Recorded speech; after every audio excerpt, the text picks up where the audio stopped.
बिस्मिल्लाहिर्रहमानिर्रहीम, अस्सलाम वालेकुम। नई वीडियो के साथ हाजिर हैं। सर्दी बहुत ज़्यादा इस्लामाबाद के अंदर, लेकिन सियासी माहौल जो है शहर इक़्तिदार का हो या मुल्क भर का हो वो बहुत ज़्यादा गर्म है। ख़ास तौर पे अगर हम बात करें हुकूमती जमातों की, इस भानमती के कुंबे की, ये जो 12 से 13 या पता नहीं 14 जमातें हैं, कितनी हैं, 12 हैं या 12.5 जमातें हैं, इनकी तो बड़े बड़े बातें की जाती थी, बड़े बड़े दावे किए जाते थे। इमरान खान को ललकार ललकार के कहा जाता था कि सियासतदान हो तो फिर असम्बली में वापस आओ। बिलावल भुट्टो जरदारी साहब ने चंद दिन पहले बेनजीर भुट्टो शहीद की बरसी के मौका पे इमरान खान साहब को धमकाया था, धमकी देते हुए कहा था कि असम्बली में वापस आओ वरना वो करेंगे तुम्हारे साथ जिसका तुमने सोचा नहीं होगा या तुम्हारे वहमो गुमान में भी नहीं होगा।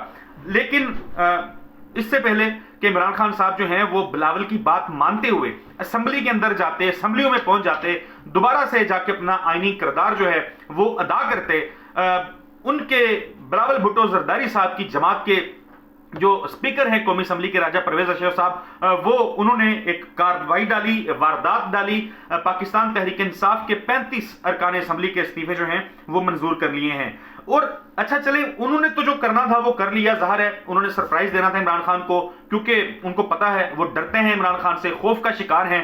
इमरान खान साहब का सियासी मैदान के अंदर मुकाबला नहीं कर सकते, इंतखाबी मैदान के अंदर भी मुकाबला नहीं कर सकते, तो उनको खौफ था कि कहीं एतमाद के वोट का ना कह दें सदर मुमलिकत जो हैं। जैसा कि पाकिस्तान तहरीक इंसाफ के कैंप से सदाएं आ रही थी, आवाज़ें आ रही थी और खबरें आ रही थी कि एतमाद के वोट लेने का कहा जाएगा और शहबाज शरीफ जो हैं वो शायद उसमें नाकाम हो जाएंगे, क्योंकि उसकी बड़ी रीज़न थी जो पिछली वीडियोस के अंदर मैंने बताया था कि 6 MNAs हैं मुस्लिम लीग नून के जो पाकिस्तान तहरीक इंसाफ को ज्वाइन करना चाहते हैं, पाकिस्तान तहरीक इंसाफ के टिकट के ऊपर जो है वो इलेक्शन लड़ना चाहते हैं और बाकायदा पाकिस्तान तहरीक इंसाफ और उन लोगों के दरमियान बातचीत जो है वो मुकम्मल हो चुकी है। लेकिन अब ये खबर, अब ये नंबर जो है ये बढ़ता हुआ 15 तक चला गया है। पंजाब नहीं, मुल्क भर से तकरीबन PDM के हामी 15 अरकाने असम्बली हैं, 15 अरकाने कौमी असम्बली हैं जो पाकिस्तान तहरीक इंसाफ का हिस्सा बनने जा रहे हैं। और इमरान खान साहब जो हैं वो बहुत ज्यादा कॉन्फिडेंट थे। फिर उनके कॉन्फिडेंस को आज फिर राजा परवेज अशरफ साहब जो हैं उन्होंने उठा के बाहर फेंका। जा रहा है वो भी बड़े अरसे से असम्बली से बाहर थे, शायद वो असम्बली में होते तो इतनी लंबी ये हुकूमत चलती ही ना, क्योंकि पाकिस्तान में पाकिस्तान की मईशत का जिस तरीके से बुरकस निकला है, जिस तरीके से पाकिस्तान की मईशत जो है वो हचकोले खा रही है, एक गर्दाब में फंसी हुई है, इस हुकूमत का चलना मुमकिन रहता ही ना अगर इमरान खान साहब जो हैं वो मुसलसल असम्बली के अंदर मौजूद रहते। राना सनाउल्लाह हूँ, ख्वाजा आसफ हूँ, एहसन इकबाल हूँ, शाहिद खान अब्बासी साहब हूँ, ये सब लोग जो हैं ये इमरान खान को तनकीद करते रहे, इमरान खान को कहते रहे कि जी उनको असम्बली में आ जाना चाहिए। इमरान खान साहब ने बहरहाल असम्बली में वापस जाने का ऐलान जो है वो कर दिया था। आज फवाद चौधरी साहब ने जब शाम में प्रेस कॉन्फ्रेंस की, उन्होंने बताया कि हम असम्बलियों में वापस जा रहे हैं, असम्बलियों में वापस जाएंगे और जाके जो है हम अपना रोल जो है वो अदा करेंगे और सारी जो आगे PTI का जो प्लान था वो अपना प्लान जो है उसको इंप्लीमेंट करेंगे। इमरान खान साहब जो हैं वो बड़े कॉन्फिडेंट थे, लेकिन इमरान खान के इस कॉन्फिडेंस को राजा परवेज अशरफ साहब जो हैं उनके खौफ ने सच कर दिखाया है। उन्होंने फिर ये वारदात डाली और इलेक्शन कमीशन को जो है वो इस्तीफे जो है वो एक्सेप्ट करने के बाद जो भेजे जाते हैं, ज़ाहिर है वो सारा प्रोसेस मुकम्मल किया और इलेक्शन कमीशन ने बिल्कुल किसी को कानू कान खबर नहीं होने दी और फौरन आनन फानन जो है ये 35 इस्तीफे जो है ये मंजूर कर लिए। अच्छा, ये जो 35 इस्तीफे हैं ये उन इस्तीफों का हिस्सा हैं जो PTI के अरकान असम्बली माजी में दे चुके हैं, जिनसे मुतल्लिक राजा परवेज अशरफ साहब ये कहते रहे हैं कि ये जी अकेले अकेले आए, हाथ से लिखे हुए इस्तीफे नहीं हैं या हाथ से लिखे हुए हैं, मतलब अजीबो गरीब किस्म की जो मक्खियां हैं वो इसमें से निकाल रहे थे। टीवी के ऊपर बयान नहीं है जी, on the floor of the house पे आए जी, पार्टी चेयरमैन या किसी एक लीडर के कहने के ऊपर ऐसा नहीं हो सकता जी।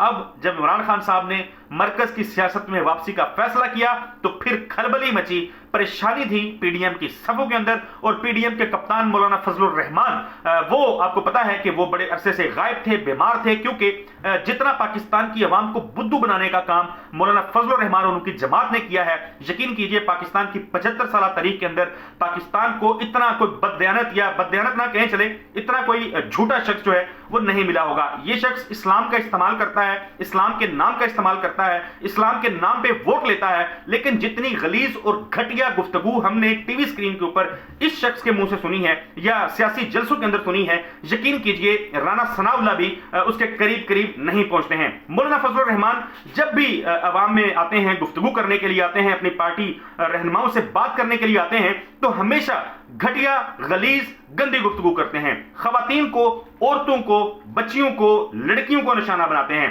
अजीबोगरीब किस्म की लोग गुफ्तगू जो है वो करते हैं। आज वो बड़े अरसे से गायब थे, आज सामने आया है उनका एक स्टेटमेंट जिसमें वो कहते हैं कि हम ज़िमनी इंतखाबात में हिस्सा नहीं लेंगे। हमसे मुराद पीडीएम की वो 12.5 या 13 जमातें हैं, भानुमती का कुंबा है जो इक़्तिदार में इस वक्त मौजूद है। अच्छा, ये इलेक्शन में हिस्सा क्यों नहीं लेना? क्योंकि उनको पता है इलेक्शन में जाएंगे, 30-35 सीटों पे इलेक्शन करवा लें, हार्डली शायद कोई मुआवजा हो जाए, ये कोई सीट एक आधी जीत जाए, वरना इनको इबरतनाक शिकस्त का सामना करना पड़ेगा। क्योंकि इससे पहले जब इमरान खान साहब ने एक रिकॉर्ड कायम किया, 6 सीटें जो हैं वो एक ही वक्त में जीतने का, वो अनोखा एक रिकॉर्ड था। उस वक्त उन नशिस्तों के ऊपर इंतखाबात का इनेकाद करवाया गया था जहां पे चांसेस थे, मार्जिन था कि शायद पीडीएम जो है वो कम मार्जिन से हारी है तो हम ये सीटें जीत जाएं, लेकिन फिर सत्यानाश हो गया उस मंसूबे का। तो मौलाना फजलुर रहमान जो इमरान खान के दौरे हुकूमत में महंगाई का भाषण दिया करते थे, शोर मचाया करते थे, गायब हो गए थे। अब जबकि महंगाई जो है वो माजी के तमाम रिकॉर्ड तोड़ चुकी थी, तो अब वो सामने आके ऐलान कर रहे हैं जी हम इलेक्शन नहीं लड़ेंगे। राना सनाउल्लाह भी और अताउल्लाह तारड़ साहब भी, वो भी इसी किस्म के अजीबोगरीब बातें कर रहे हैं। लेकिन यकीन करें, राना सनाउल्लाह हूं या तारड़ हूं, उनकी बात को संजीदा इसलिए नहीं लेना चाहिए क्योंकि चौधरी परवेज लाही ने और पंजाब में पाकिस्तान तहरीक इंसाफ और काफ लीग ने जो उनका हशर किया है, जिस तरह वो लॉबी के अंदर जाके 4 दिन डेरे लगा के बैठे रहे और फिर इबरतनाक और शर्मनाक किस्म की शिकस्त जो है उनका मुकद्दर बनी थी। अब लोग उनकी बात को इतना सीरियस लेते नहीं हैं, बल्कि उनकी अपनी पार्टी जो है वो भी उनके किरदार के ऊपर उंगलियां उठा रही है। एक और खबर आई है शाह खकान अब्बासी साहब के हवाले से। आरफ हमीद भट्टी साहब ये क्लेम कर रहे हैं, उन्होंने बल्कि अपने शो में यहां तक हाथ रख के कहा कि यहां तक वो पहुंचे हुए हैं नून लीग को छोड़ने के लिए। वो ये कहते हैं कि मिफ्ता इस्माइल को जिस तरीके से गंदा किया गया, असाक डार को पाकिस्तान वापस लाने के लिए, असाक डार को जो है वो पाकिस्तान की सियासत में इन करने के लिए शाह खकान अब्बासी को कॉर्नर किया गया, मिफ्ता इस्माइल को कॉर्नर किया गया, तो उनके हमरा कुछ और भी इनकी जमात के रहनुमा हैं जो पार्टी जो है उसको खैरबाद कहने को तैयार बैठे हुए हैं, नाराज हैं। तो ये एक बड़ी खबर है आज के एक और यानी नून लीग के कैंप से। आईएमएफ के साथ मुज़ाकरात जो है सागदार कर नहीं पा रहे, परेशान हैं।